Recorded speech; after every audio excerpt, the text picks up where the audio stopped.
الرحمن الرحيم. قال رسول الله صلى الله عليه وسلم: ألا أخبرك بأحب الكلام إلى الله إن أحب الكلام إلى الله سبحان الله وبحمده. رواه مسلم. وكما قال عليه الصلاة والسلام وتسليم. அல்லாஹ்வுடைய திருத்தூதர் முஹம்மது நபி ஸல்லல்லாஹு அலைஹி வஸல்லம் அவர்கள் சொன்னார்கள்: அலா உஹ்பிருக பி அஹப்பில் கலாமி இலல்லாஹ். அல்லாஹ்விற்கு மிகவும் பிடித்தமான வார்த்தையை உனக்கு நான் சொல்லித் தரட்டுமா என்பதாக என்னிடத்தில் கேட்டார்கள். அபூதருல் கிஃபாரி ரலியல்லாஹு தஆலா அவர்கள் சொல்றாங்க, என்கிட்ட நபி ஸல்லல்லாஹு அலைஹி வஸல்லம் இப்படி கேட்டாங்க. கேட்டுட்டு அவர்களே பதிலும் சொன்னார்கள்: இன்ன அஹப்பல் கலாமி இலல்லாஹ். நிச்சயமாக வார்த்தைகளில் மிகவும் பிடித்தமானது அல்லாஹ்விற்கு சுப்ஹானல்லாஹி வ பிஹம்திஹி என்பதாகும் என்று நபி ஸல்லல்லாஹு அலைஹி வஸல்லம் அவர்கள் சொன்னார்கள். ஹதீஸ் இமாம் முஸ்லிம் ரஹ்மத்துல்லாஹி அலைஹி அவர்கள் தங்களுடைய கிதாபில் பதிவு செய்திருக்கிறார்கள்.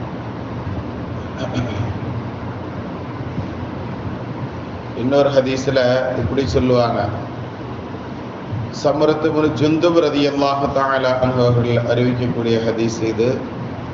அந்த ஹதீஸ்ல நபி ஸல்லல்லாஹு அலைஹி வஸல்லம் அவர்கள் இப்படித்தான் கேட்கிறாங்க: அஹப்புல் கலாமி இலல்லாஹி அர்பஉன்.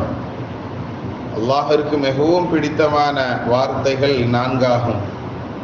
ஒன்று சுப்ஹானல்லாஹ், ரெண்டாவது அல்ஹம்துலில்லாஹ், மூன்றாவது லா இலாஹ இல்லல்லாஹ், நாலாவது அல்லாஹ் அக்பர். வரிசையாக வரக்கூடிய சுப்ஹானல்லாஹ், அல்ஹம்துலில்லாஹ், அல்லாஹ் அக்பர், கடைசியாக வரக்கூடிய லா இலாஹ இல்லல்லாஹ் அப்படிங்கிற இந்த வார்த்தை. இப்போ இந்த நான்கு கலிமாக்களையும் நாம் என்ன செய்வோம் அப்படின்னு சொன்னால், வழமையாக நாம் ஒவ்வொரு நாளும் ஓதக்கூடியது தான். சுப்ஹானல்லாஹ் ஓதுறோம், அல்ஹம்துலில்லாஹ்வும் நாம் என்ன செய்கிறோம், தஸ்பீஹாத்தில் ஓதுறோம், அல்லாஹ் அக்பருங்கிறதையும் ஓதுறோம். அதே மாதிரி ஃபஜ்ரு அஸ்ர்லெல்லாம் நம்ம என்ன செய்கிறோம், லா இலாஹ இல்லல்லாஹ்ங்கிற இந்த தஸ்பீஹாத்துகளையும் நாம் என்ன செய்கிறோம், ஓதிக்கிட்டு தான் இருக்கிறோம். ஆனால் இந்த மாதிரி ஓதக்கூடிய இந்த 4 கலிமாக்களை மட்டும் ஏன் பிரத்யேகமாக அப்படிங்கிறத நாம் நிறைய நாள் சிந்தித்தது உண்டு. ஆனால் அதற்கு விளக்கும் இந்த ஹதீஸில் இருந்தால் நமக்கு பெருமக்கள் எடுத்திருக்கிறாங்களோன்னு தோணுது.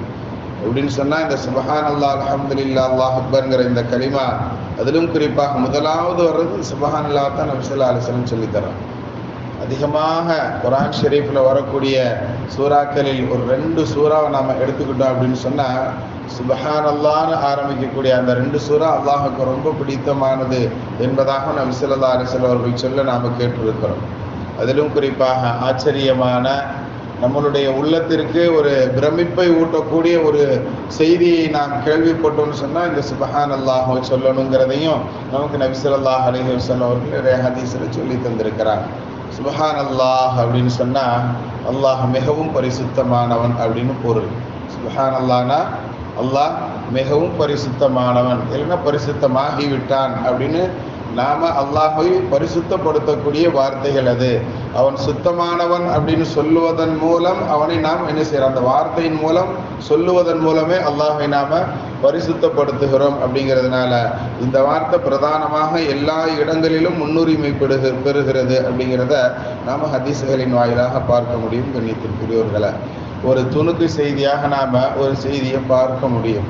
என்ன தகவல் அப்படின்னு சொன்னால், ஒரு ஹதீஸில் நபி ஸல்லல்லாஹு அலைஹி வஸல்லம் அவர்கள் சொல்லி தருவாங்க, ஒரு சஹாபி நபி இடத்துல, யா ரசூலல்லாஹ், எனக்கு ரொம்ப வறுமையாக இருக்குது, ரொம்ப அதில் பாதாளத்தில் போயிட்டேன் நான், எனக்கு எதுவுமே இல்லை, ஏதாவது கொடுத்து உதவி பண்ணுங்க அப்படின்னு சொல்லுவாங்க.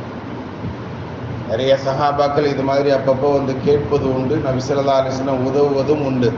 நாம் ஏற்கனவே கேள்விப்பட்ட பல செய்திகள், ஒரு சஹாபியை விறகு வெட்டியாக மாறுறதற்கு உண்டான வாய்ப்பை ஏற்படுத்தி கொடுப்பாங்கன்னு நம்ம பார்த்துருக்குறோம் இல்லையா? உன்கிட்ட என்ன இருக்குன்னு கேட்பாங்க. என்கிட்ட இந்த பழைய தட்டு மட்டும்தான் இருக்குது, அல்லது பழைய இந்த போர்வை மட்டும் உண்டு அப்படின்னு சொல்லும்போது, அந்த 2ஐயும் கொண்டு வான்னு சொல்லி அந்த 2ஐயும் கொண்டு வர சொல்லி என்ன செய்வாங்க, இருக்கிற சஹாபாக்கள் மற்றவர்கள்ட்ட ஏலம் விட சொல்லுவாங்க. ஒன்று பழைய தட்டாக இருக்கணும், அப்படி இல்லைன்னா பழைய போர்வையாக இருக்கணும். ரெண்டுல ஏதாவது ஒன்றுன்னு மைண்டில் வச்சுக்கோங்க. சரிங்களா? இந்த ரெண்டை கொண்டு வர சொல்லி இதை யார் வாங்கிக்கிறான்னு கேட்பாங்க. அப்போ இருக்கிறவங்க எல்லாரும் அதுக்கு அரை திருகத்துக்கு கூட மதிப்பு கிடையாது. அப்போ ஒரு தோழர் கரெக்டாக அரை திருகம்னு சொல்லுவார், அதுக்கு உண்டான மதிப்பை கேட்பார். இல்லை இன்னும் கொஞ்சம் அதிகமாக நான் எதிர்பார்க்குறேன் நபி சொல்லுவாங்க. ஒரு திருகம்னு ஒரு நபர் சொல்லுவாங்க. அதுக்கப்புறம் அதையும் விட அதிகமாக நபி அவர்கள் எதிர்பார்க்குறாங்கங்கிறத தெரிஞ்சுக்கிட்டு இன்னொரு தோழர் 2 திருகம் சொல்லுவார். அப்போ அதை கொண்டான்னு சொல்லிட்டு 2 திருகத்தை வாங்கிட்டு அந்த பொருளை கொடுப்பாங்க. இந்த பொருளை வைத்து நபியினுடைய கைப்பட்டதுனால அப்படின்னு சொல்லி வாங்கி அந்த சஹாபி வேற எங்கேயோ போயிடுவாங்க வளர்ச்சியில். அதனால் அந்த 2 திருகத்தை வாங்கிட்டு நபி ஸல்லல்லாஹு அலைஹி வஸல்லம் ஒரு திருகத்தை ஒரு கையில் கொடுத்து, ஒரு திருகத்துக்கு போய் கோடாலி வாங்கிட்டு வான்னு சொல்லி அந்த கோடாலிக்கு தங்களுடைய கரத்தினால் மரப்பிடியை போட்டு கொடுத்து 15 நாளைக்கு உன்னை நான் எங்கேயுமே பார்க்கக்கூடாது, போய் விறகு வெட்டி விற்றுட்டு அதுக்கப்புறம் வந்து என்னை பாரு அப்படின்னு நபி ஸல்லல்லாஹு அலைஹி வஸல்லம் சொல்லி அனுப்பக்கூடிய இது போன்ற தகவல்கள்லாம் நமக்கு தெரியும். மிச்சம் இருக்கிற ஒரு திருகத்தை கொடுத்து நீ 15 நாளைக்கு போகிற பார்த்தியா, வீட்டுக்கு ஏதாவது தேவைகள் இருக்கும்ல, அந்த தேவைகளை இந்த இன்னொரு திருகத்தில் வாங்கி கொடுத்துட்டு போக சொல்லுவாங்க நபி ஸல்லல்லாஹு அலைஹி வஸல்லம். இது மாதிரி சஹாபாக்கள் நிறைய பேர் தங்களுடைய தேவைகளை நபியிடத்துல சொல்ற அந்த மாதிரி தருணத்துல இப்படி ஒரு சஹாபி கேட்பாங்க, ரொம்ப பலகீனமான நிலையில நான் இருக்கிறேன், எனக்கு நீங்க உதவி பண்ணியே ஆகணும் அப்படிங்கும் பொழுது நபி ஸல்லல்லாஹு அலைஹி வஸல்லம் அவர்கள், உனக்கு நான் ஒரு கலிமாவை சொல்லி தருகிறேன், அதனை நீ அமல் செய்வையா அப்படின்னு கேட்பாங்க. நபி ஸல்லல்லாஹு அலைஹி வஸல்லம் நான் நபியிடத்துல அந்த தோழர் வாக்குறுதி கொடுப்பாங்க, நான் செய்கிறேன் அப்படின்னு சொல்லி. நபி ஸல்லல்லாஹு அலைஹி வஸல்லம் அவர்கள் இந்த கலிமாவை சொல்லி கொடுப்பார்கள், சுப்ஹானல்லாஹி வ பிஹம்திஹி, சுப்ஹானல்லாஹி வ பிஹம்திஹி, அஸ்தக்ஃபிருல்லாஹ ரப்பி. இதில் அஸ்தக்ஃபிருல்லாஹ ரப்பிங்கிற ஒரு வார்த்தை சேர்ந்து வரும். சுப்ஹானல்லாஹி வ பிஹம்திஹி அஸ்தக்ஃபிருல்லாஹ ரப்பி. வழக்கமாக நாம் இது வரைக்கும் பார்த்துட்டு வந்த அந்த வார்த்தையோட அஸ்தக்ஃபிருல்லாஹ ரப்பி, என்னுடைய ரப்பிடத்தில் நான் மன்னிப்பு கேட்கிறேங்கிற ஒரு வார்த்தையை எக்ஸ்ட்ரா சொல்கிறேன். சொல்லிட்டு நபி ஸல்லல்லாஹு அலைஹி வஸல்லம் சொல்லுவாங்க, நீ இதை எப்போ ஓதணும் தெரியுமா, ஃபஜ்ருடைய அதானுக்கும் ஃபஜ்ருடைய பாங்கிற்கும் இடையில் குறைந்தபட்சம் 100 தடவை ஓதணுங்கிறது சொல்லி அந்த சஹாபிட்ட அனுப்புவாங்க. அந்த சஹாபி அவர்கள் என்ன செய்வாங்க, இதை வழமையாக செய்யக்கூடியவர்களாக என்ன கலிமா, சுப்ஹானல்லாஹி வ பிஹம்திஹி அஸ்தக்ஃபிருல்லாஹ ரப்பி அப்படின்னு கேட்கிற இந்த கலிமாவை பாங்கு சொன்னதற்கு அப்புறம் இக்காமத் சொல்றதற்கு உள்ளாக 100 முறை ஓதக்கூடியதை வழமையாக வைத்து கொண்ட அதே சஹாபி அவர்கள் வந்து சொல்லுவாங்க, எனக்கு என்னுடைய ரப்பு எவ்வளவு விசாலத்தை தந்துட்டானா, என்னுடைய வீட்டில் வைக்கிறதுக்கு இடம் இல்லைன்னு சொல்லுவாங்க.